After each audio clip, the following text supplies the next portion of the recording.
making meaning of the grief. When we tell our stories true, we find release.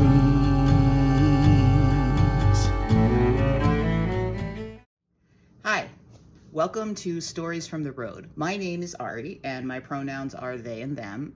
I am the creator and lead performer in a show called Key of Tea. I am trans, genderqueer in particular, and the show uses my singing voice transition with testosterone as a way to get the audience to explore all of the amazing things that we can all do with our voices.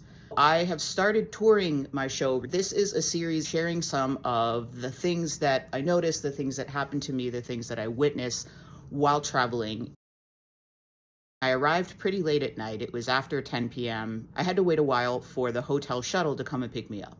The driver of the shuttle is someone who I read as a cis guy, white guy, older, kind of a good old boy sort of a type. He was, warm and friendly and chatting. And then all of a sudden, he starts talking about government waste and how much money Trump is going to save us. And I just froze. I was just like, crap.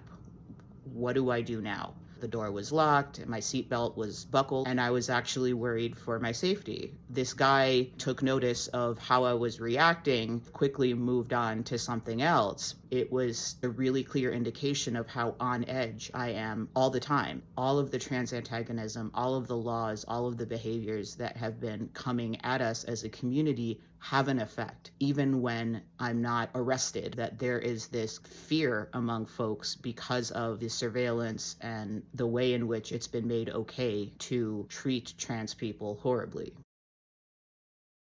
I was checking into a hotel in Fort Wayne, Indiana, and Mackenzie was checking in ahead of me. She said to the night manager, like, oh yeah, we're here doing this show. The person who was checking us in said, what kind of music do you do? This is sort of the moment at which I paused. The question is this a safe space to tell this story? I just sort of had this gut instinct that she would be a safe person to say this to. And so I said, well, actually, I'm trans, and this story uses how my voice changed when I took tea as part of my transition. And she immediately lights up and is like, oh, my sister is trans. And she was just so excited to chat with me.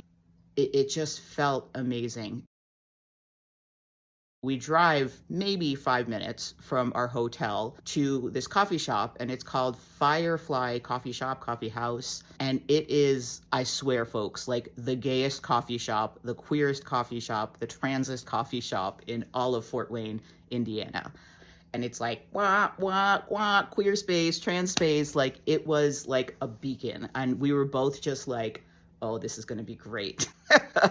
A great energy, amazing decor, fairy lights, rainbows, pink and blue flags, community support flyers, great conversation. And it was such a gorgeous environment to just be and exist in this really queer-friendly space was just really wonderful. And we remarkably had a very similar experience in Indianapolis. It was called Gaia Botanicals and Coffee House. And as soon as I saw it, I was like, oh, it's another gay coffee shop, but really lovely and homey. And of course, the coffee was amazing and the barista was super warm and friendly. And, so yeah, I feel like this may become a thing. Maybe we need to make going to the gay coffee shop in town what we do when we're on the road, to connect with the community in this grounded way. It was really, really awesome.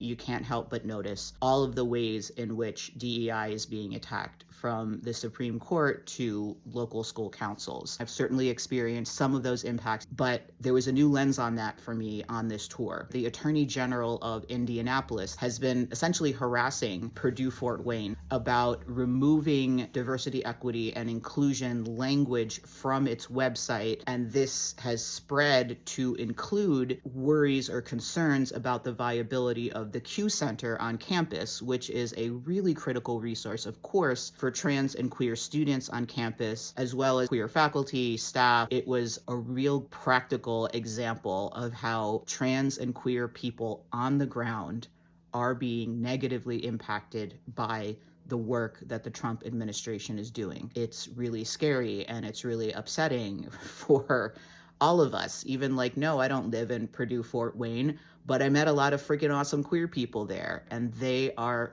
threatened by these activities that are going on, and they're being brave as heck. There are people there that are standing up to this, to fight this every step of the way, which is really what we need to do, right? One of the ways we can resist and fight is by living in our truth and living in our joy. And that is what Key of Tea is for me. I will be in the DC area on March 30th at 6 p.m. as well on April 4th in College Park, Maryland. There are details on both of those shows in the links. Thanks. Really